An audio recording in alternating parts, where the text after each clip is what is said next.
میں ایک جگہ مجلس پڑھ کر اترا تو ایک جوان مجھ سے کہنے لگا آپ نے ابھی مجلس میں پڑھا کہ مولا علی ایک دن 40 جگہوں پر ایک ہی وقت میں ایک ہی دن ایک ہی وقت میں 40 جگہ پر موجود تھے۔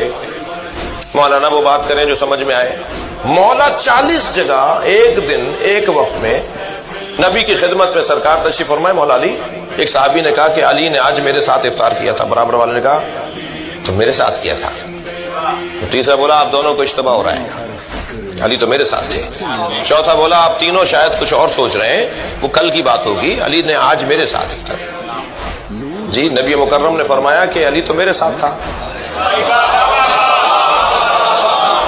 ابھی نبی نے فرمایا علی میرے ساتھ تھا، فوراً جبریل آئے، علی تو عرش کی سیر میں تھے۔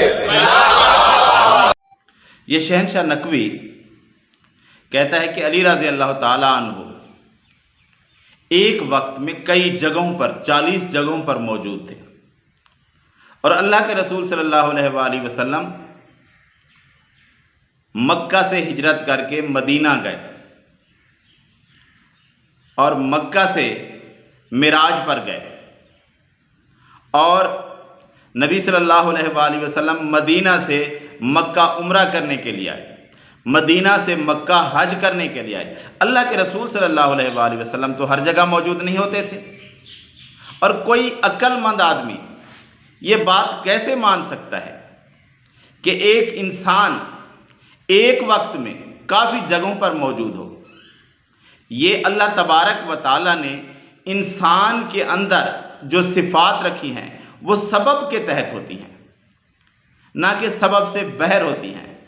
تو اللہ تبارک و تعالیٰ نے کسی نبی کو یہ بات نہیں دی کہ وہ ایک وقت میں کافی جگہوں پر موجود ہو، بلکہ اللہ کے رسول محمد صلی اللہ علیہ وآلہ وسلم کو بھی یہ طاقت نہیں دی تھی۔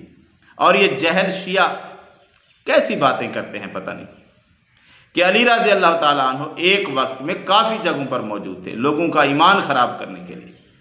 نہ قرآن اس بات کو مانتا ہے، نہ نبی صلی اللہ علیہ وآلہ وسلم کی احادیث اس بات کو مانتی ہیں۔ ان باتوں کو مانتی ہے تو صرف ان شیعہ کے دین جو کہ ایک من گھڑت تیلی مذہب ہے، اس کی باتیں مانتی ہیں۔